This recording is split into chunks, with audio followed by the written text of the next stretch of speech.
Do you feel like you're at your max, stressed out? Have you been putting yourself on the back burner? Well, today I have Kendra on the podcast who is a counselor, and we're going to be talking about unmet needs, healing past wounds, boundary, media consumption, self-compassion, and so much more so that you can stand in an empowering place to really take care of you and your health. And guys, I encourage you to reach out if you know that you need some support. I talk to so many people and they say they really put off making a phone call. So don't let that be you. If you know that you need some extra support, accountability, some coaching, then set up a free call. My link's going to be down below and you can start to get that support that you need. Through my personal training app, you'll be able to learn how to exercise correctly, have workouts under 30 minutes, and be able to track your habits and have that accountability. You'll be able to message me unlimited and really get that support you need. So you can stop Googling YouTube videos of what to work out,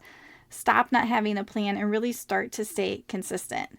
I offer a 10% discount to teachers, frontline workers, and military. So if that's you, take that next step and set up that free call. Hi friends, and welcome to the Healthy Beyond 40 show. I'm Michele, mama of 4 and military wife, and I'm passionate about helping women get healthy from the inside out so they can feel better and live their best life. Do you feel like you're struggling to lose weight and get in shape? If you're ready to develop healthier habits, exercise consistently, and lose weight sustainably, then you're in the right place. I combine my expertise from my doctorate in physical therapy to my experience as a health coach, personal trainer, and yoga teacher to bring you actionable steps for a healthy lifestyle. No magic pill here, so lace up those shoes and get moving.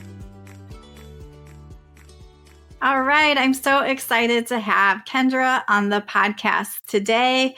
We're going to be talking about mental health and our unmet needs as women and how to fulfill those and how we can think about our health holistically. So Kendra, tell us a little bit about yourself.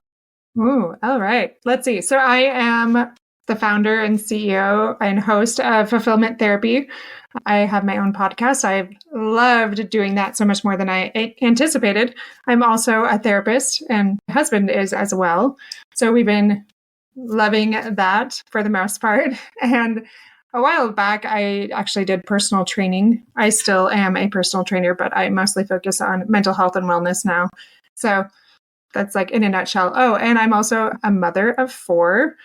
Michele and I were talking about this earlier. My oldest is also 17. My youngest is 8. And we often rotate exchange students. So I kind of feel like I'm a mom of 5 because there's often 5 people here.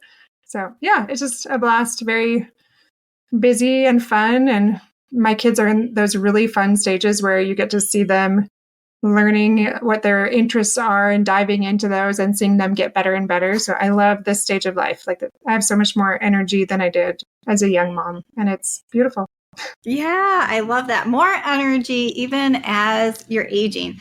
So I'm excited to hear your outlook and take on these different topics. So first, let's dive into how do you identify unmet needs? So when there's something that we need, but we're not even aware of it. And maybe some of my listeners don't even quite know what that means. So you might want to explain that first. Yeah, absolutely.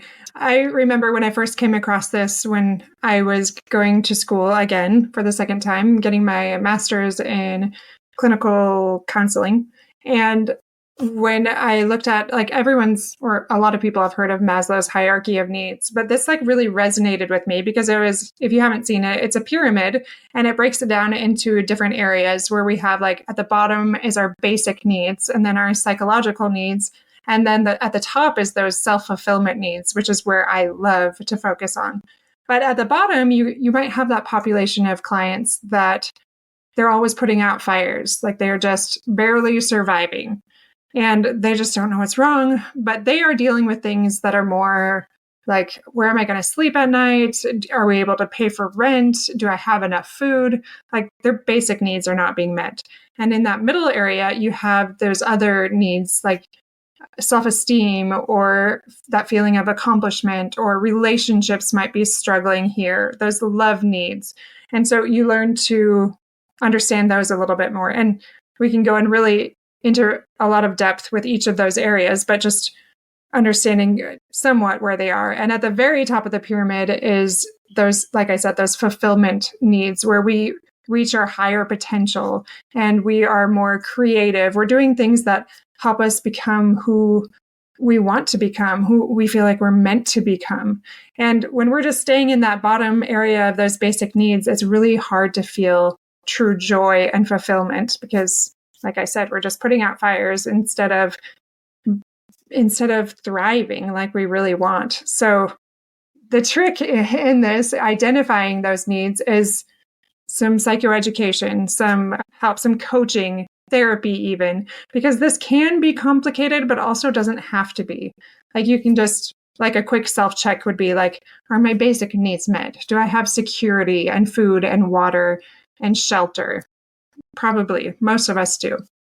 And then the next area, like, how are my relationships? How am I connecting with my friends? What am I doing in the areas of like feeling accomplished, like maybe at work or otherwise? And then if you feel like, okay, maybe that's not it, like I feel pretty good in those areas, maybe you just are not leaning in and doing something more for you. Like maybe it's been for so many other people that you haven't really explored, like, what do I love to do? What talents and hobbies have I had? Have I been not utilizing? Have I been developing those things, or have I just like kind of existed for everyone else and have put those off on the back burner? I know a lot of moms do that, especially like when I ask them, what do you love to do? What are your talents? What are your hobbies? I just get this blank stare. And I'm like, oh, I remember that. Just not focusing on that for so long that you forget who you are. So that's kind of a loaded question, but that's a very simple kind of quick way to do a self-check of like, what am I missing here? And where am I at in this pyramid? And what do I want next?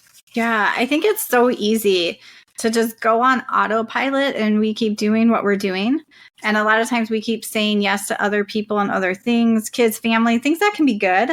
But definitely, I hear that word back burner quite a bit. I put myself on the back burner. And I also work with women who are like retiring and they think they're going to have this time, but somehow they still manage to fill their time because it's been such a habit of not taking care of themselves. So I think people always have to prioritize that. Even when you're younger and busier, you can still prioritize you and being able to sort of step back, like you were saying, and look at those different areas. It also reminded me of like the wheel of life. Every few months, I look at one for myself and thinking of those different areas, like how am I doing in each area? You know, relationships, parenting, spirituality, my physical body, my nutrition, these different pieces. How am I doing in those? And what do I want to focus on? So I think that's a great explanation. And so let's say someone is really struggling in that like self-fulfillment, really sort of also just taking care of themselves. What are some things that they could do to start to meet some of those unmet needs that they have? Well, you kind of hit on it a little bit already, even with that balance. Like I call it a wellness wheel, kind of breaking that down. But as you probably have guessed, I'm a big advocate of therapy. So start with a therapist or a coach or whoever you can. But breaking those down. So part of that is healing from past wounds.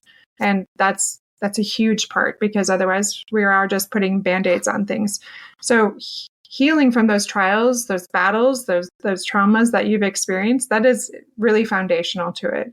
But it's also other things like learning how to be assertive. And so many people think they know what assertiveness is, but I promise you 95% of my clients do not, or they think they're being more assertive than they are, but instead they're often very passive or too aggressive. And we break that down. Like, how can you set boundaries? And then how can you maintain them? How can you defend those boundaries? Or even understanding like what their values are. Like all of these are key parts in it. But boundaries is a huge thing. Assertiveness is a huge thing that plays a part in that. But yeah, and that balance that we talked about. I would say those are 3 areas that I really focus on with a lot of clients that kind of help them really get that headway for sure. Yeah, and I think it's a big thing, even as I work with people, we have these past patterns or wounds or hurts or things that we did as a child that we carry into that are bad patterns, like emotional eating, whether that's like we did something good and we eat as a reward, or we're stuck in anxiety or sadness, or maybe there's fighting around us and I go to my room and I eat, and we're stuck in these patterns.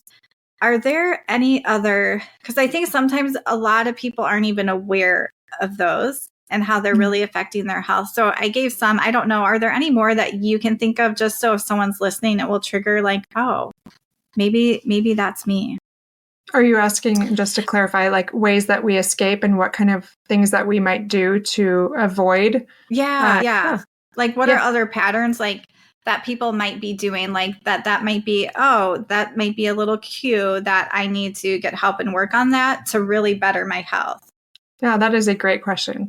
What I see with a lot of clients is, and this one is socially acceptable usually, it's media consumption. So not just your phone, but then you're going to the laptop, then you're going to the TV, then whatever it is, like you're just rotating where nobody's connecting and you're just doing that over and over again. But it can also be, and you've probably seen this in your field too, it can be exercise. It can be being too preoccupied with our diet. It can be so anything that is where we go. Like here's a self-check, just plain and simply. If you're feeling hungry, lonely, tired, any of those emotions that are kind of make you feel restless and uncomfortable, what do you want to do when you feel that way? Like I hear a lot of women say like, oh, I just want to eat ice cream, or I just want to binge watch something on TV. Like that's because we don't want to feel our feelings. We don't want to face them a lot of times. So whatever that thing is that we do, binge eating, it's their phone, it's exercise. Like, you know what I mean? It's different for every person, but it is something to escape from something that activates us, that triggers us and makes us want to escape from that thing that's painful.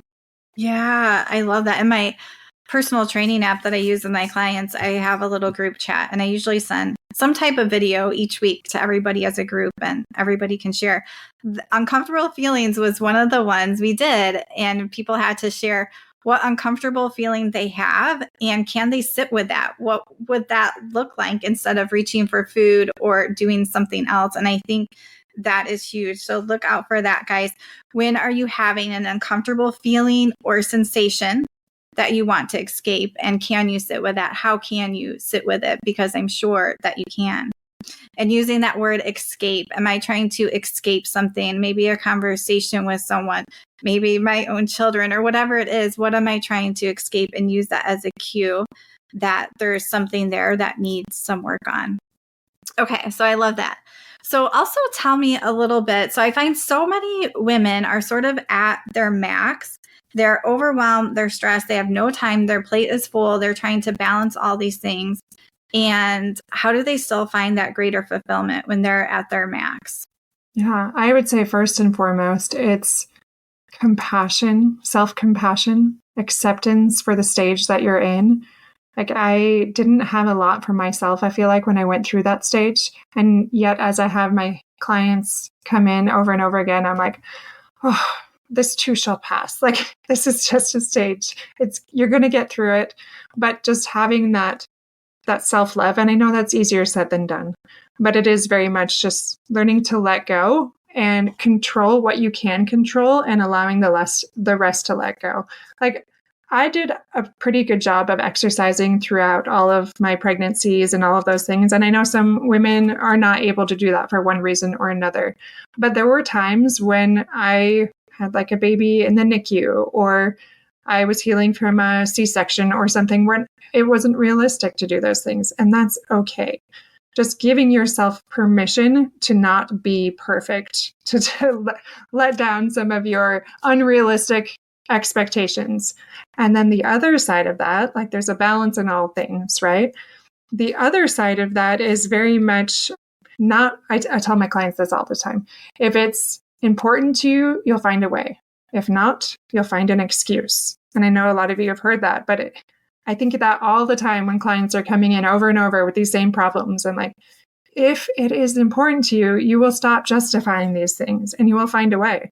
So if fulfillment is important to you, then you will get reflective, you'll get still, you'll ponder, you'll do what you can to examine your life, to get a coach, to get therapy, to get to that next level, because the pain of staying where you're at is too great and you're ready to move up. You're ready to thrive.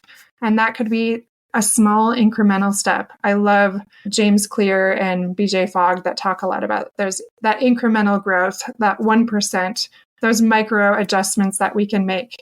Like if you're comparing yourself to your neighbor or somebody else, you might feel like you are so far back and there's no way you're going to catch up. But that only brings shame and sadness when we compare it to others, but just that small thing that we can do for ourselves. So maybe for me today, that might be, I'm going to be present with my kids for 10 minutes when they get home. I'm going to put away all distractions and I'm just going to look them in the eye. And I'm going to do that this whole week. And that's going to be like my win. That's going to be my tiny thing because I'm struggling in that area and I want to focus on that. Or maybe it's something bigger, like, you know what? I've been consuming a lot of media. I'm ready to become a creator. I'm going to sign up for a class or whatever that is. Like we can all break it down a little bit, but focusing on maybe what you're lacking and what would help you become your higher self, your better self, or you're reaching your greater potential without excuse, without justification, but leaning into that and being brave. Yeah, I love that. And I love how really starting from that place of self-compassion, acceptance, self-love, because if we're not there, that's something we need to work on. Because once we can get there or closer to there, then we can start to take actions that actually help support ourselves and our health. When we are against ourselves and beating ourselves up, we're not going to be taking those actions that we need to do. So that can be a cue as maybe that's an area that I need to get some coaching or therapy or something on. And I also loved how you said control. I mean, this always comes up for me too. Like, what can I control? I like imagining two circles. What can I control? What is out of my control? And I can focus on those things that I can control. And a lot of those are going to be you because we can't control other people. So I can control how I move in my body, when I'm going to bed. If I have Facebook or Instagram on my phone, I just took it off of my phone recently. But we can control a lot of those things. And that's what we need to focus on.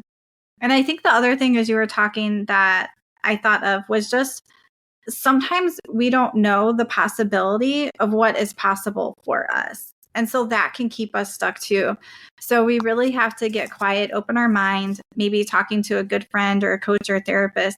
And how can I open my mind to more possibilities that I don't have to stay where I am? I may have these different things that I'm doing, but there may be other possibilities too. And we have to open our mind to that. So I just want to pause and share some of my favorite supplements that I'm using for myself and for my family. So my first two come from Zinzino, and I'm an independent partner with them because they're such high quality supplements that I know I can trust what comes from them. So first, they use test-based nutrition, and they're really big proponents of cellular health. So that means working on our health from a cellular level. So that impacts all of our body. So the first product that I use and recommend is their Omega Balance Kit. And this allows you to test your omega levels and then to supplement and then to retest and make sure that your body's absorbing. Because maybe if you have some gut health issues going on or different reasons, you may not be absorbing as much. And we want to test and figure that out. Their omega oil has no fishy smell, no fishy burps. It's a high quality oil with added polyphenols so you can get the best absorption that you can. The other product I love by them is their Extend, and it's a multivitamin, but it's not only a multivitamin, it's actually an immune support. So this is a really cost-effective way to get those extra immune boosting nutrients like beta glucans, olive leaf extracts. So I've noticed that through taking this, me and my kids have gotten way less sick. So it's not just a multivitamin, you're getting that immune support, which is really the reason I take it. I also love that Zinzino gives you a credit back for all your shipping costs. So shipping's $10. They give you that credit back to use on future products. You can also earn free products with them when you share with your family or friends. And also when you order through my link, you're going to get a free health coaching call. And the other supplement I love is for those people who are struggling with low energy, feeling stressed, is Organifi's green juice. What makes the difference between this green juice and other ones, it has the greens that help detox, but they have a clinical dose of ashwagandha, and this is a adaptogen herb, so it helps our stress response. And it commonly comes up when you're reading things about perimenopause or menopause and just that extra stress that our body can feel, that this is a really great adaptogen herb. If you use the code HEALTHY20, you guys are going to save 20%. And make sure anytime you guys order again, just keep using that code HEALTHY20 to save again. All right, friends, let's head back to the show. Did you have any thoughts about that? Yeah, I'm just writing some notes on that. I love that. Like we don't know it's possible. We don't know what we don't know. But it is that taking that one step forward into the darkness, because that's all it takes is forward momentum. And what I have found with my clients and even with myself is it's so easy to get discouraged and down on ourselves because we're not seeing the big picture on how far we've come since, like, say, since we started having children or since leaving college or leaving home, whatever it is. If we were to really track the growth that we've had, in our minds, we think, oh, we've gotten so much worse at this and this and this. But really, probably most of us have improved significantly more than we expected. And so tracking that, breaking that down and celebrating your wins. I know everybody says that, but it's really hard to celebrate when all you do is beat yourself up constantly. I wouldn't want to do things either if I was talked to that way. So, yeah. And a lot of times, our improvement is small and gradual, and we don't see that. Something I ask my clients every week is what went well? What are your wins? Because we need to start seeing that, because that's what helps to create more and more action. A lot of times our brain, or we have come up with an unrealistic expectation when it comes to our health with something. And when we don't get there, we feel like we're failing, but we actually don't see that we are slowly improving. And when we do more of that gradual improvement, a lot of times that is what is more sustainable, and that is what feeds our brain. Absolutely. Yeah. And so another question here. So what are some tips that you have for women to really thrive, really take care of themselves, instead of just being complacent and sort of going through the motions, doing the same thing that they're doing, sort of getting out of that rut? How does someone do that? Like when they want to take care of their health, they have these different ideas, but they're really sort of stuck. Well, if I would answer that with a personal story, actually, my husband and I, and as I mentioned before, we are both therapists. And so we are very much in the world of what can we do to improve our lives. And even with us and that background, there was a time when we were just like kind of stuck and felt like we were just surviving as parents. And I remember he finally got to the point, this is when we were very much strapped financially because one of us was going to school for so long, like just leapfrogging and a lot of debt and all of these things. And he eventually said, you know what, I am going to sign up for a course, some sort of accountability every week. And I'm going to sign up for a year. And he said something like that. It's like, we cannot afford that. We can't justify that expense.